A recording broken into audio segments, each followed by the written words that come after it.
Did you know that Sony didn't just have one or two mascots, but arguably 5? While companies like Nintendo and Sega have had the exact same mascot for decades, PlayStation just can't seem to settle on one. So today, I'm going to go over the origins of all of PlayStation's previous mascots, their evolutions, and where they are today. Now, everyone's initial reaction would think that I'm going to start with Crash Bandicoot, but there was actually an attempted mascot before our favorite orange fuzzy marsupial. That is Polygon Man. Now, I will say, Polygon Man, it wasn't going to be the same kind of gaming mascot akin to like Mario or Sonic the Hedgehog, but was going to be the talking head to American markets. Figuratively and unfortunately literally. Leading up to E3, there were many posters, magazines, and advertisements printed that advertised this floating purple disembodied spiky head. The idea was to apparently create a character that had an edge to it, and to try and cater to the targeted demographic at the time, which was 17-year-old boys. You know, when someone says edge, they don't literally mean edges. However, Ken Kutaragi, who was the global head of PlayStation brand at the time, saw the character for the first time when he arrived at E3 and was not impressed. He felt that Sony was a strong enough brand and didn't need a dedicated spokes character. He also criticized the design of Polygon Man severely. Really? You dare criticize this peak design?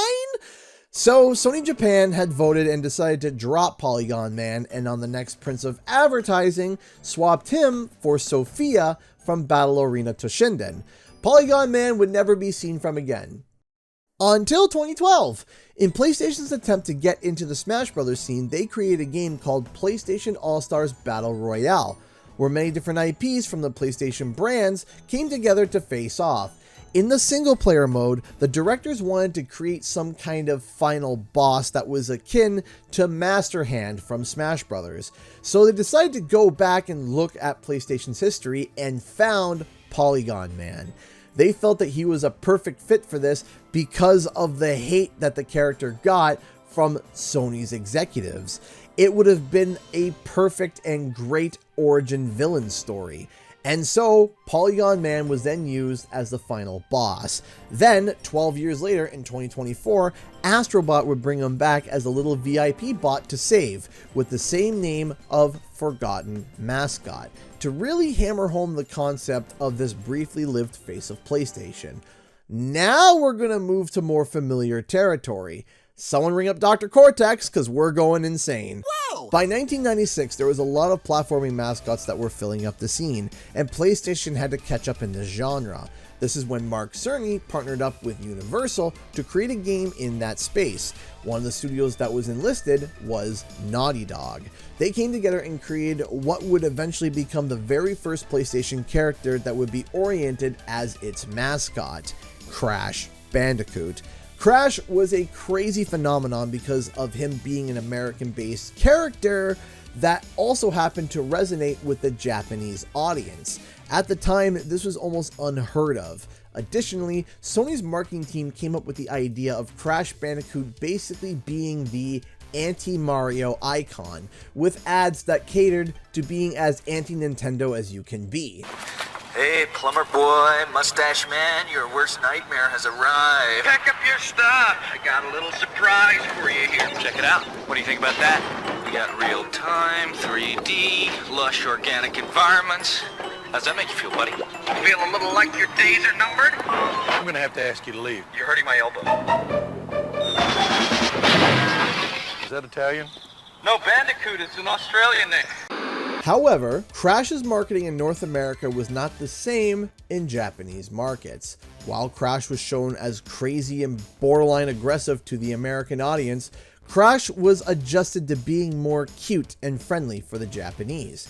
This also reflected in the game's advertising, where Crash is seen as more silly than unhinged. Additionally, a new Crash mascot suit was made for the Japan audience that reflected that silliness, along with a song and an iconic dance. Crash Bandicoot! Crash Bandicoot! Crash Bandicoot! Crash Bandicoot! Crash Bandicoot! The genius behind Crash Bandicoot, again, was that he was both popular in American and Japanese markets. With Sony being based in both countries and with the success of the anti-Mario advertising, Crash Bandicoot slid in as the newest face of PlayStation. But Crash partnered up with two more PlayStation-based mascots in both markets. In Japan, Parappa the Rappa would sometimes join Crash Bandicoot in terms of advertising, and in America, Spyro would fly in to fire up commercials. Crash and Spyro has always been kind of seen as the dynamic duo of the PlayStation mascots in North America, especially since later Crash titles would include demos for Spyro, and likewise Spyro would have demos for Crash Bandicoot. This was a natural progression because both Naughty Dog and Insomniac worked with Mark Cerny at Universal and even were in the same building. But there was a huge difference between Mario and Sonic and Crash Bandicoot, and that difference eventually became a bit of a problem. See, Naughty Dog may have worked with Mark Cerny and worked directly with PlayStation to create and publish the Crash Bandicoot titles, but PlayStation didn't actually own Naughty Dog at the time or Crash Bandicoot ever. See, Universal did, meaning that Universal could use the Crash Bandicoot IP and brand however they wished and wanted.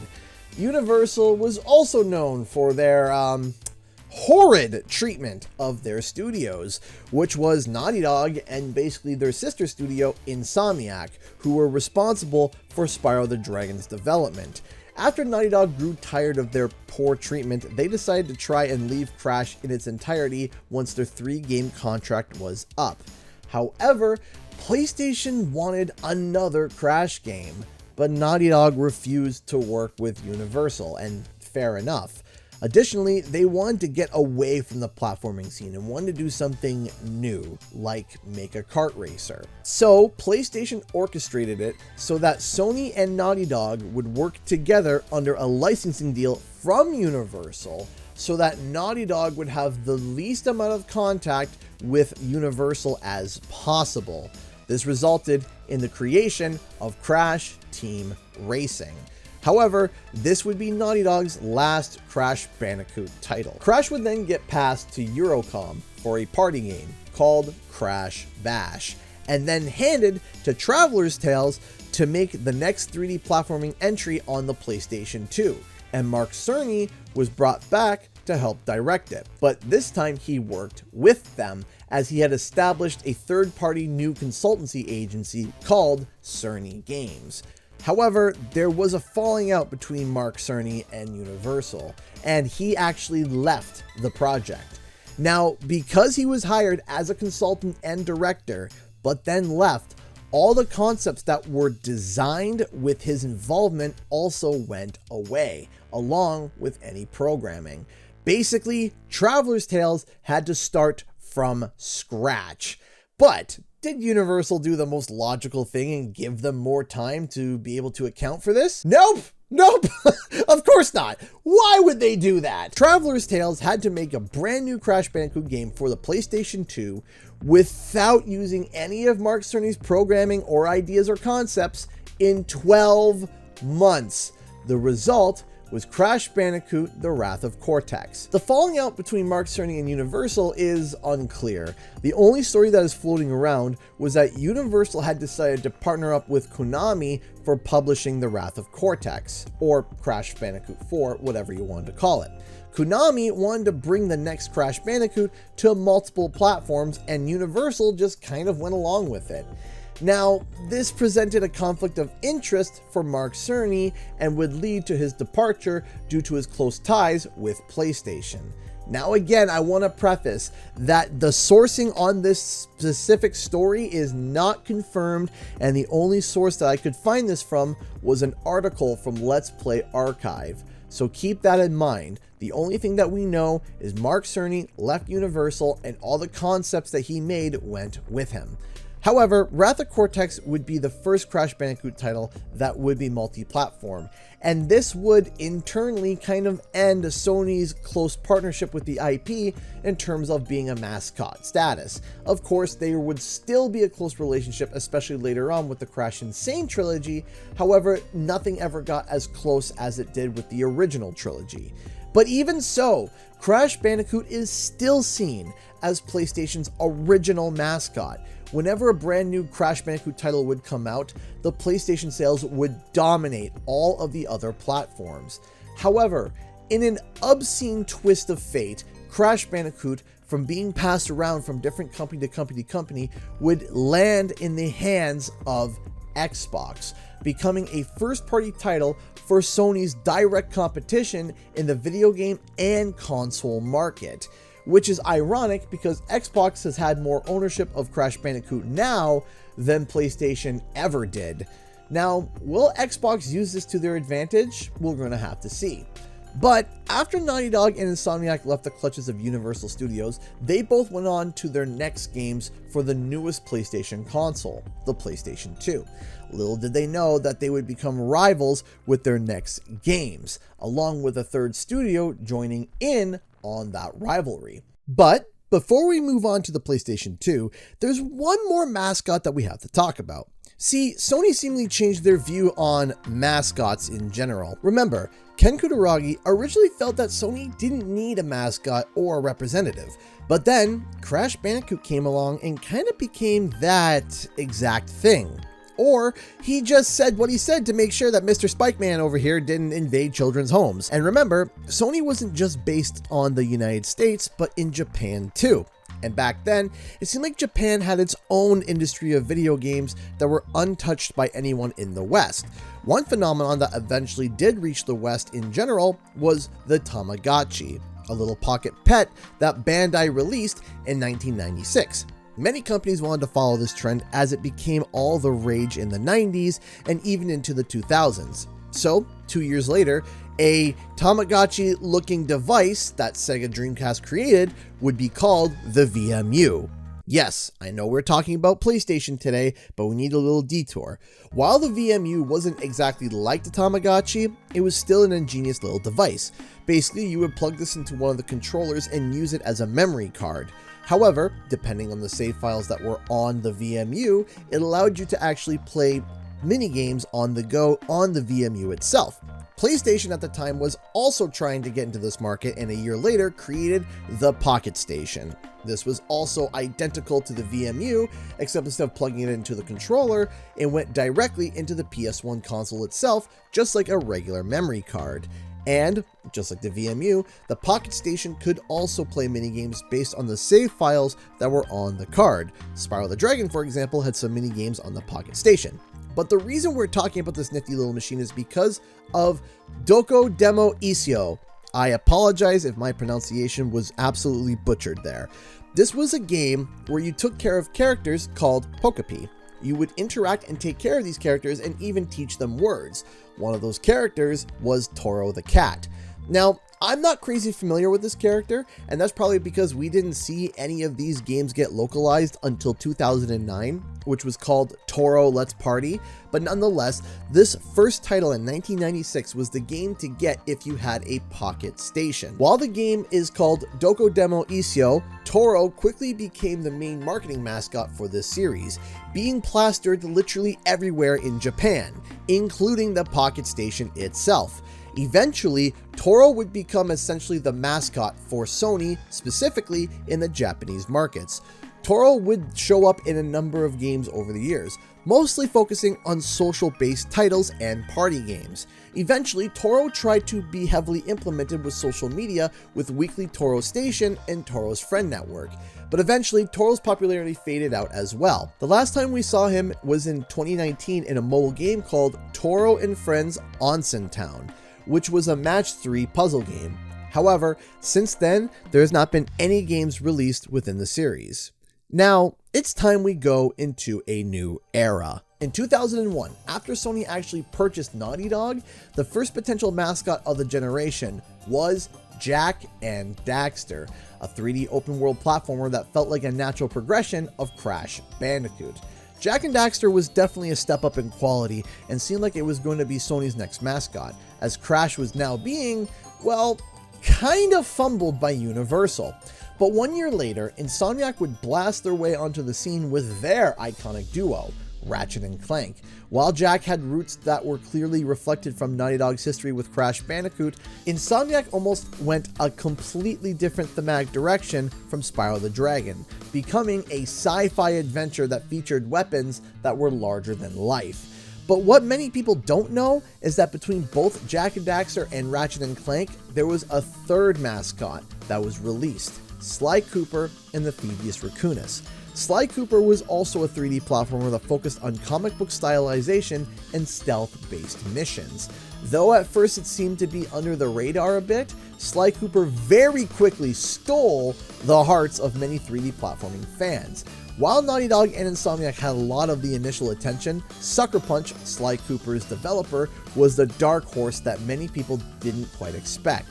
So, during the PlayStation 2 era, PlayStation had 3 mascots who were fighting for the now empty mascot space.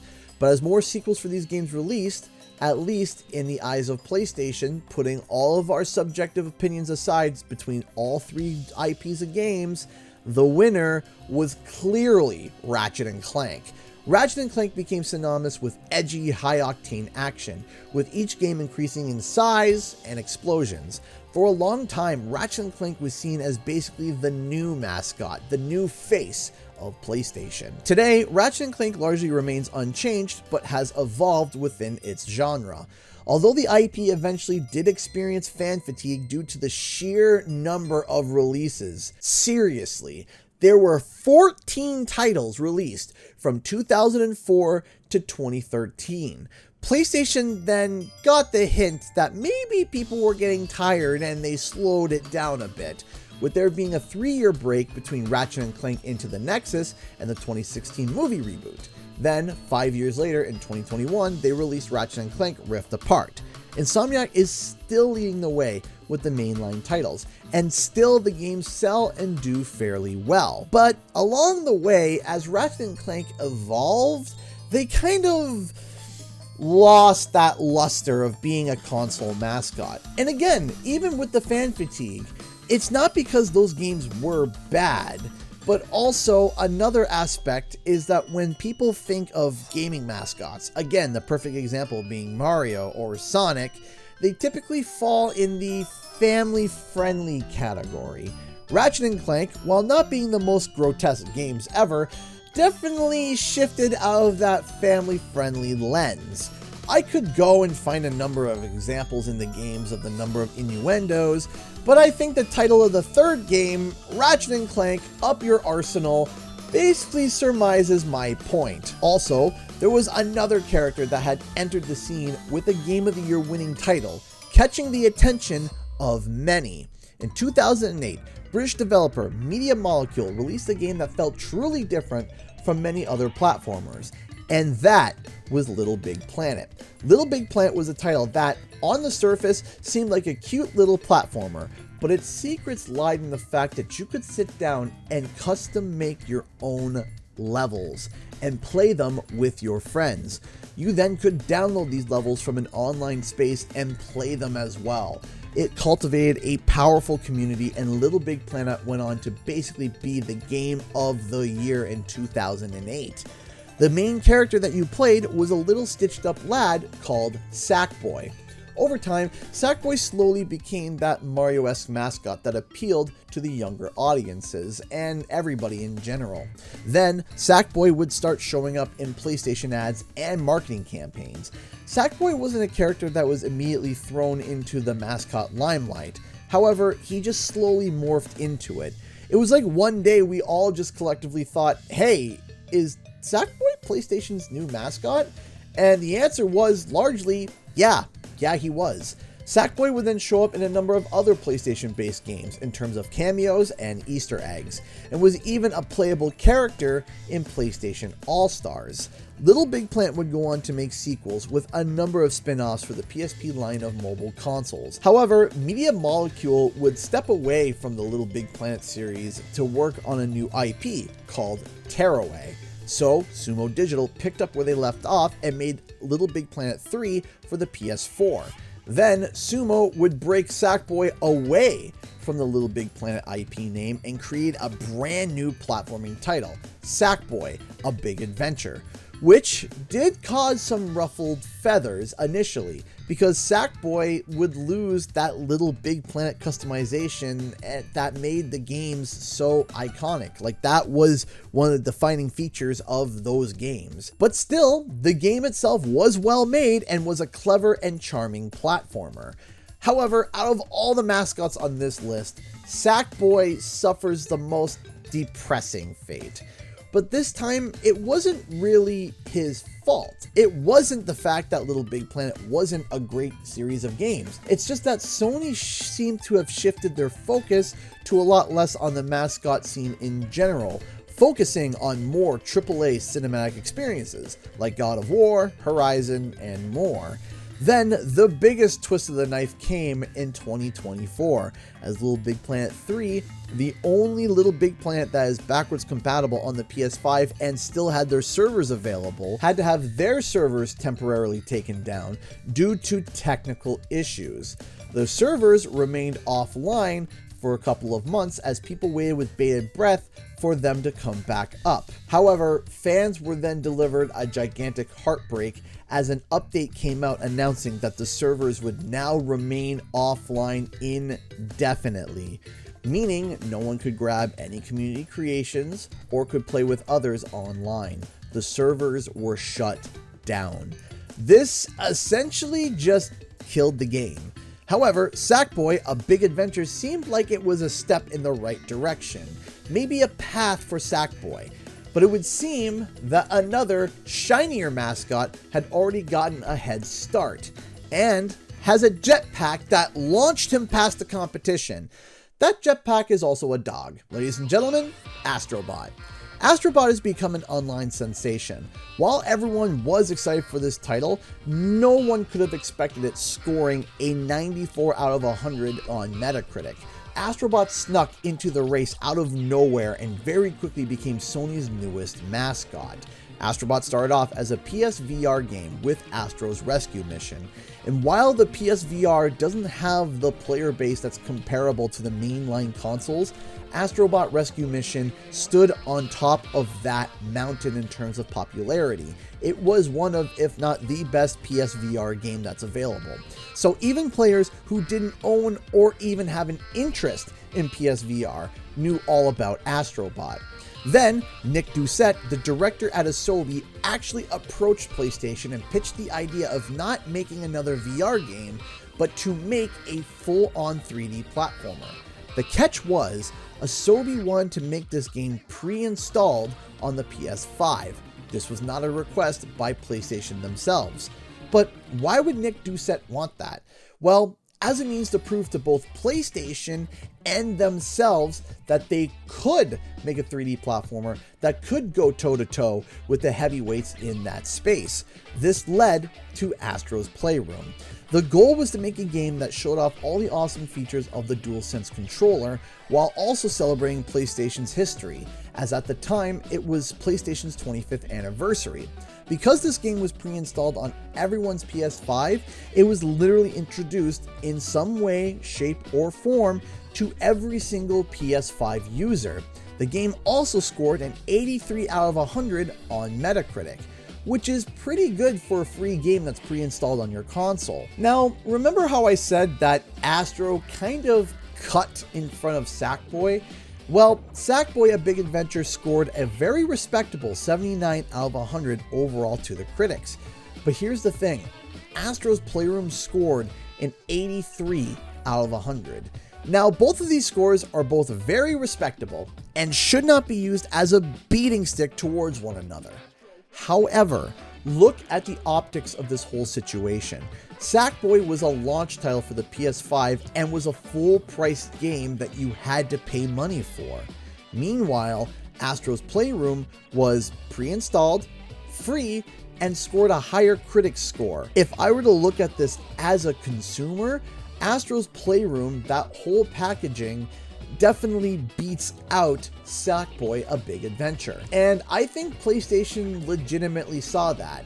And my reasoning behind this is because, well, 4 years later, Astrobot releases a full-price title that scores a 94 out of 100, and in terms of Sackboy, we have not heard a peep from Sumo or anyone else in terms of a brand new Sackboy or Little Big Planet game.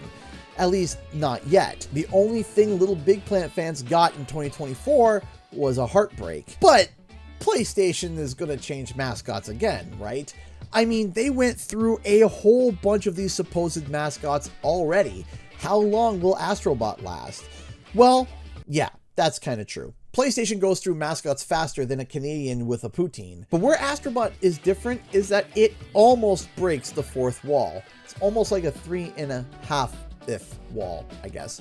It acknowledges PlayStation's history and all the games that came before it, and to help create that said rich history. Astrobot celebrates all these franchises in its own way and figures out a way to make something new in the process. It also introduces games that people may have never heard of before and starts a rabbit hole that redirects fans to check out and try these older titles, which of course activity in older IPs could cause them to come back and revisit them to make more titles or new spin-offs. Because of this, if Astrobot becomes PlayStation's main mascot, it will constantly be able to celebrate all games that make up the heart of PlayStation, both new and old.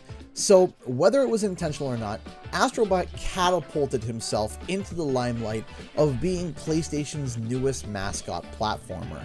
But Astrobot also has a secret that many people don't know about, and I think that secret could change the entirety of the gaming industry, which could lead to more classic titles making a comeback.